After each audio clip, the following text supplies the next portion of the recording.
ছোট আলু দিয়ে সোয়াবিন। তো রান্নাটা শুরু করার আগে সবাই আমার পেজটাকে একটু ফলো দিয়ে যাবেন আর ধৈর্য সহকারে দেখতে থাকুন সোয়াবিনটা আমি কিভাবে রান্না করলাম। আর সোয়াবিন হচ্ছে মাংসের বিপরীত একটা অংশ। যারা মাংস খেতে চান না বা মাংস খেতে ভালো লাগে না, তো সোয়াবিনটা খেতে পারেন। আর সোয়াবিন রান্না করার জন্য আমি প্রথমে আলুগুলোকে আগের দিন সিদ্ধ করে খোসা ছাড়িয়ে নিয়েছিলাম। তো ছোট আলু তো অনেক সময় লাগে, তাই খোসাটা আগেই ছাড়িয়ে নিয়েছিলাম। খোসা ছাড়ার পরে আমি একটা প্যানে তেলের মধ্যে জিরা ফোড়ন দিয়েছিলাম, গোটা সাদা জিরা আর তেজপাতা। তো এতে আমি আলুগুলো দিয়ে আমি একটু ফ্রাই করে নেব। আর পাশে আমি বসিয়ে দিলাম সয়াবিনগুলো একটু বয়েল করার জন্য।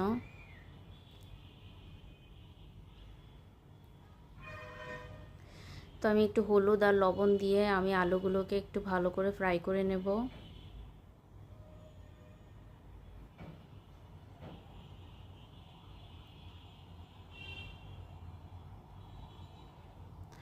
খুব কম মশলা দিয়ে আজকে রান্না করে দেখাবো, যে রেগুলার তো মশলাটা যারা মশলা ভাজি বেশি খান তা একটু কম মশলা দিয়ে রান্না করে দেখাবো যে কিভাবে কম মশলা দিয়ে রান্না করা যায়।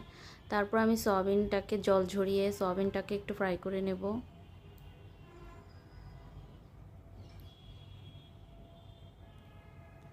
তো এই গরমের মধ্যে এই খাবারটা খেলে কিন্তু খুবই একটা শান্তি অনুভূতি হয়।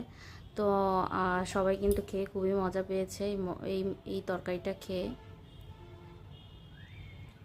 তো আমি কয়েকটা কাঁচা লঙ্কা দিয়ে আমি একটু ভাজা ভাজা করে নেব আগে।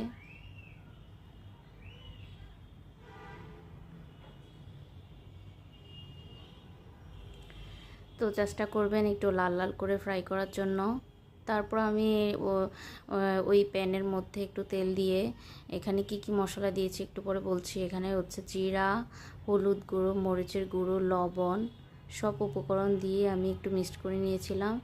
তো ওই তেলের মধ্যে আমি ভালো করে কষিয়ে নেব। কষানো হয়ে গেলে আমি আলু আর সয়াবিনগুলো দিয়ে ভালো করে আরেকটু কষে নেব। তারপর গরম জল দিয়ে একটু ফুটিয়ে নেব।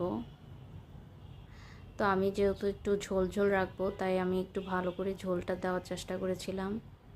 আর সয়াবিন কিন্তু মশলা বেশি লাগে, তার মধ্যে আমি একটু কম মশলা দিয়ে রান্না করেছিলাম। তো এখানে আমি গরম জল দিয়ে আমি ঢাকনা দিয়ে কিছুক্ষণ রেখে দেব।